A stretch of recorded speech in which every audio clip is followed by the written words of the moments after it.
कंस ने यहां पर भगवान को किसी भी प्रकार मथुरा बुलाने की योजना बनाई और श्री अक्रूर जी महाराज को वृंदावन भेजा ठाकुर जी को वापस लाने के लिए। अक्रूर जी महाराज वृंदावन गए, वृंदावन जाकर के ठाकुर जी को वहां से लेकर के आए।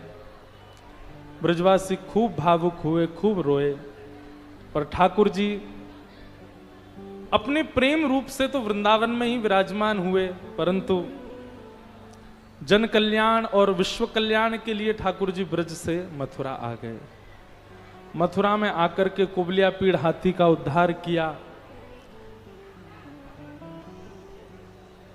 दर्जी के ऊपर कृपा की, आदि आदि भगवान ने अनुग्रह किए।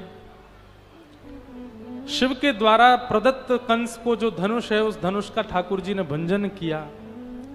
रणभूमि में प्रवेश करके बड़े बड़े मल्लों से युद्ध करके भगवान ने अंत में दुष्ट कंस को उसके सिंहासन से उठा करके दोनों भुजाओं में भर करके और पृथ्वी पर पटक दिया। कंस की मृत्यु हो गई। बोलो कंस मर्दन भगवान की। भगवान ने कंस का वध किया। अब हम सूची कह रहे हैं, सब लोग ध्यान से सुन लीजिए। कंस वध के उपरांत भगवान ने देवकी और वसुदेव जी को मुक्त किया। उग्रसेन नाना जी को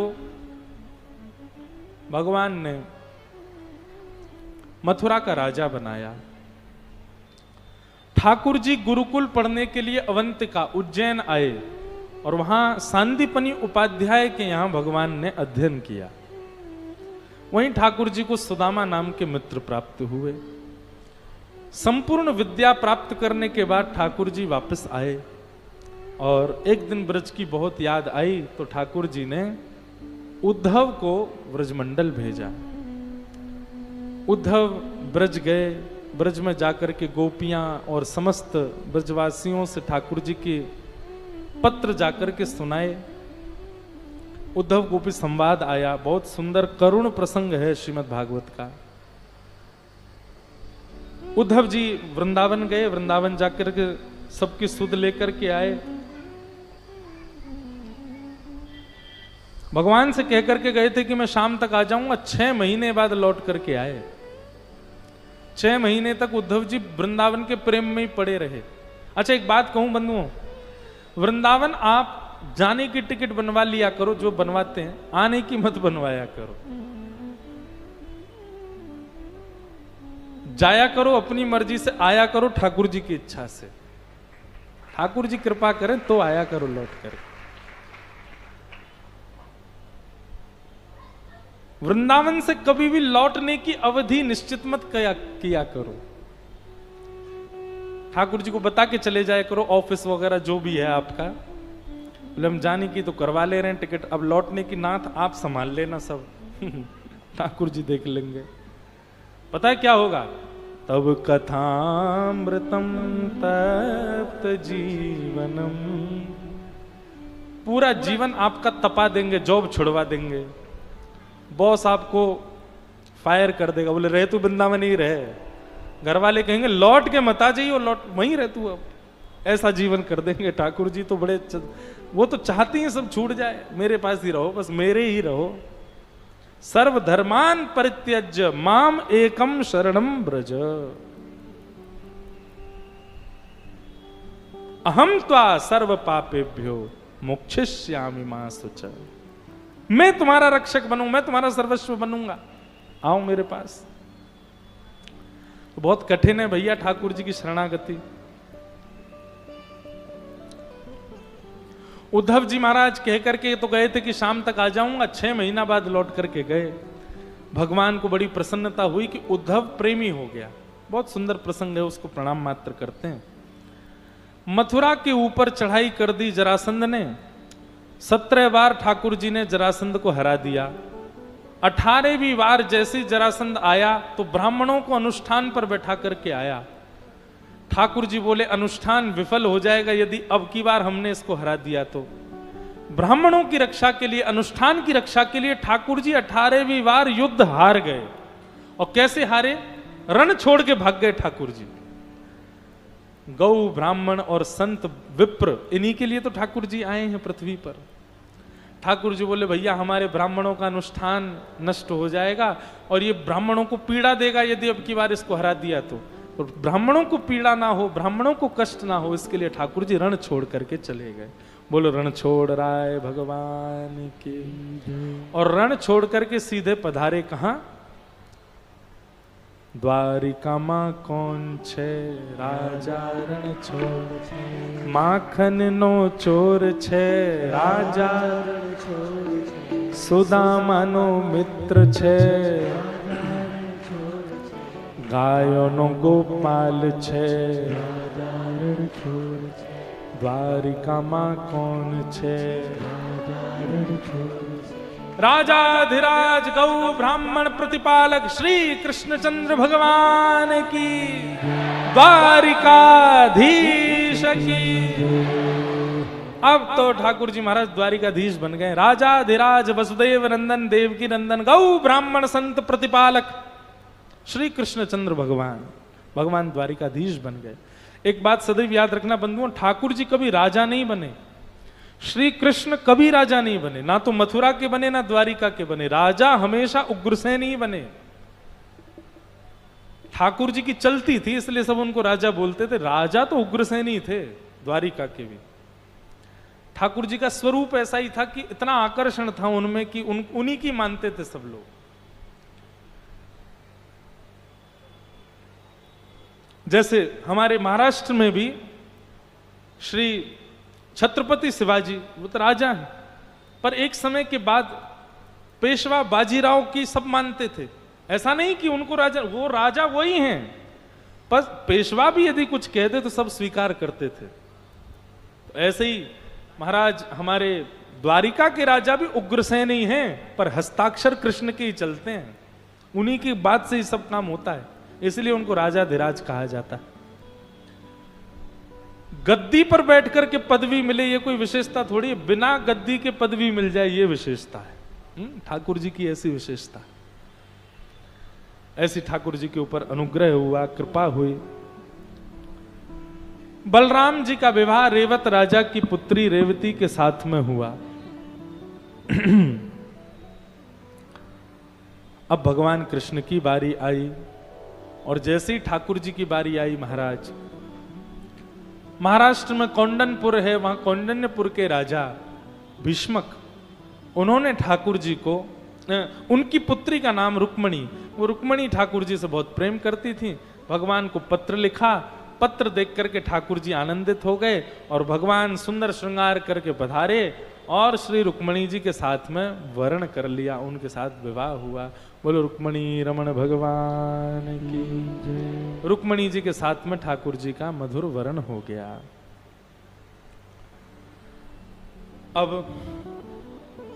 कथानक बहुत है, हम थोड़ा व्यवस्थित होकर बोलेंगे, हमको डिस्ट्रैक्ट मत करना बस। हाँ भगवान का रुक्मणी जी के साथ में विवाह हुआ। द्वितीय विवाह ठाकुर जी का जामवती के साथ में हुआ। जामवंत की पुत्री जामवती के साथ भगवान का विवाह हुआ। सेमंतक मणि का उपाख्यान सुनाया गया। एक मणि थी, हजारों किलो सोना रोज देती थी। ठाकुर जी ने उस मणि को कार्यालय में जमा करने के लिए एक प्रस्ताव किया सत्राजित को, जिसकी वो मणि थी। सत्राजित ने मना कर दिया लेकिन कुछ ही दिन बाद उसकी वो मणि पहन करके सत्राजित का भाई निकला और उस भाई को शेर ने मार दिया। मणि लेकर के शेर चला गया, शेर की मणि भालू लेकर के चला गया और इल्जाम पूरा भगवान के ऊपर आ गया। सत्राजित ने कह दिया कि मणि मांग रहे थे भगवान द्वारिकाधीश, मैंने देने से मना कर दिया, तो उन्होंने ही मेरे भाई को अगवा करके उसको बंदी बना करके मणि चुरा ली है। बिना सत्य जाने किसी पर आक्षेप नहीं करना चाहिए बंधु। दृष्टिपूतम निषेध पादम, पहले दृष्टि से देख लो, कानों से सुन लो, सब प्रकार से आप जब समझ जाओ बात को, तभी किसी के ऊपर आरोप प्रत्यारोप या आक्षेप लगाओ। बिना जाने बिना सुने जब आप किसी पर आक्षेप लगाते हैं, किसी पर आप किसी भी प्रकार का संशय संदेह करते हैं, तो आप भी तैयार रहिएगा, एक दिन आपके साथ भी ऐसा होगा। संसार चक्र है। आपने किसी को ना जाने उसके बारे ये तो ऐसा ही है, मुझे तो पता था इसके बारे में, इसके संशय तो मुझ पर पहले से ही हो रहा था, और 4 जगह आपने उसकी बदनामी कर दी, तो आप भी तैयार रहना, एक दिन आपके साथ भी होगा ऐसा। इसलिए भैया सोच समझकर, जान करके, विश्वास करके ही किसी के ऊपर कोई भाव रखना चाहिए। पर सत्राजित ने बिना जाने भगवान के ऊपर कलंक लगा दिया। एक पक्ष तो यह है कि बिना जाने किसी पर कलंक नहीं लगाना चाहिए, और दूसरा पक्ष ठाकुर जी की तरफ से समझो कि भाई किसी की भी वस्तु है उस पर कभी दृष्टि मत डालो। भगवान ने भले ही भलाई के लिए कहा था कि मणि को जमा करवा दो, लेकिन क्यों कहा आपने? रहने तो मत कहो। आओ नहीं आदर नहीं, नहीं नैनन प्रेम, तुलसी तहां न जाइए, चाहे कंचन बरसे मेघ। भगवान के ऊपर कलंक लगा दिया कि मणि भगवान ने चुराई है। ठाकुर जी मणि ढूंढने के लिए निकले, तब ये गुफा में जामवंत जी मिले, वहीं मणि मिल गई। मणि लेकर के भगवान आने लगे तो जामवंत जी ने चरणों में प्रणाम करके कहा, मेरी पुत्री स्वीकार कर लो। और भगवान ने द्वितीय विवाह जामवंत जी की पुत्री जामवती के साथ में किया। बोलो जामवती रमण भगवान की। भगवान के 2 विवाह संपन्न हुए। तीसरा विवाह ठाकुर जी का सत्राजित यादव की पुत्री सत्यभामा के साथ हुआ। बोलो सत्यभामा रमण भगवान की। चौथा विवाह भगवान का यमुना जी के साथ में हुआ। बोलो कालिंदी रमण भगवान की। इस प्रकार भगवान के 16,108 विवाह हुए। 16,108 ठाकुर जी ने विवाह किए। 8 पटरानियां हैं ठाकुर जी की मुख्य पत्नियां। पृथ्वी, जल, अग्नि, वायु, आकाश, मन, बुद्धि और अहंकार, ये 8 भगवान की प्रथम पटरानियां। हमारा शरीर 9 प्रकृतियों से बना है। 5 प्रकृति हमारे बाहर हैं और 4 प्रकृति हमारे भीतर है। कौन कौन सी? पृथ्वी, अग्नि, जल, वायु, आकाश, ये 5 तत्व हमारे बाहर हैं और 4 तत्व हमारे अंदर हैं। मन, बुद्धि, चित्त और अहंकार। इनमें चित्त तत्व जो है ये ठाकुर जी हैं, इसलिए चित्त तत्व को हटा दो तो कितने बच्चे? भीतर 3, 5 बाहर। यही भगवान की 8 मुख्य पटरानियां हैं। मन, बुद्धि, अहंकार, पृथ्वी, अग्नि, वायु, आकाश और जल। इन 8 तत्वों ने ही स्त्री रूप धारण किया और ठाकुर जी ने उनके साथ विवाह किया। विवाह क्या किया? मैं अपनी आज की भाषा में कहूं तो ठाकुर जी ने रजिस्ट्रेशन करवाया। थी तो उन्हीं की, 8 उन्हीं की प्रकृति है। भगवान ने केवल प्रमाणित कर दिया कि मेरी ही है। 16,100 जो हैं ये कौन है? तो ये वेद के मंत्र हैं। जिन मंत्रों का आप उच्चारण करके भगवान कृष्ण को ध्याते हो, वही सब मंत्र ही स्त्री रूप धारण करके आए और 16,100 विवाह भगवान ने उनके साथ में किया। लेकिन लीला रूप में ये 16,100 राजकुमारियां थीं। भौमासुर ने इनको बंदी बना रखा था। भगवान ने भौमासुर का वध करते इनको कहा कि अपने अपने घर जाओ। 16,100 राजकुमारियां बोली, नहीं, हम पर 2 ही रास्ते हैं बस, या तो हम व्यभिचारिणी हो जाएं, गलत मार्ग पर चली जाएं, और या फिर हम आत्महत्या कर लें। घर वाले हमको स्वीकार नहीं करेंगे, और कर भी लिया तो इस बात की कौन गारंटी दे रहा है कि कल वो हम पर ताने नहीं डालेंगे? कल को कहीं हमारा विवाह भी हो गया तो वो व्यक्ति भी हमको ताने देगा, हमको जी करके फिर क्या करना? ठाकुर जी बोले, नहीं, तीसरा रास्ता है। बोले क्या? तुम पर ब्रह्म का वर्ण करो। अच्छा, यहां पर ठाकुर जी ने नहीं कहा पर ब्रह्म का वर्ण करो, यहां पर इन 16,100 राजकुमारियों ने ही कहा है, भूयात पतिर में मह्यम। ब्रह्मा जी से प्रार्थना करती हैं कि ये हमको पति रूप में प्राप्त हो जाए। तीसरा विकल्प भगवान ने कहा ठीक है, और 16,100 भगवान ने ब्याह किए। लेकिन बंधुओं, भागवत में वर्णन आता है भगवान अपनी 16,108 पटरानियों के साथ एक रूप में नहीं रहते। सबके अलग अलग भवन हैं और हर भवन में ठाकुर जी अलग अलग रूप से निवास करते हैं। मतलब 16,000 पत्नियों के लिए ठाकुर जी भी 16,108 रूप धारण करके रखते हैं।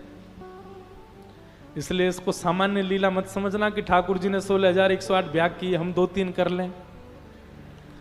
और 2-3 ना भी करें तो एक प्रमाणित कर लें, बाकी के बिना बताए कर लें।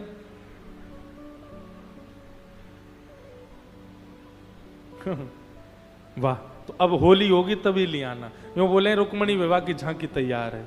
मैंने कि यहाँ तो 16,108 ब्याह हो गए, अभी रुक्मणी विवाह पे पड़े हैं। तो अब जब होली उत्सव होगा तब दोनों को ले आइएगा।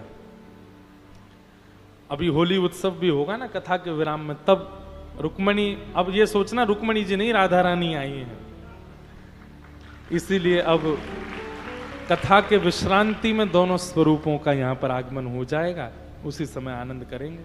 बोलो वृंदावन बिहारी लाल की जय। तो क्या बता रहे थे हम, क्या बता रहा था, कहां चल रही थी कथा यार, हैं? हाँ हाँ हाँ, वाह। तो कहीं आप लोग ये मत सोच लेना ठाकुर जी की तरह हम भी 2-4 ब्याह कर लें, एक रजिस्टर्ड कर दें सबको दिखाने के लिए, 2-3 पीछे से चल रहे हैं, ऐसा नहीं करना भैया, ये महापाप है, ऐसा कभी नहीं विचार करना। और हाँ ठीक है, हम अनुमति दे रहे हैं, कर लो, लेकिन शर्त यही है कि 4 ब्याह तो आपके भी 4 ही रूप होने चाहिए, और एक ही घर नहीं, 4 अलग अलग घर में रहो, चारों के साथ अलग रहो, कर सको तो कर लो, लेकिन यदि ये संभव नहीं है तो भैया एक ही के होके रहो और एक ही को संभाल लो, बस उसी में ही बहुत है।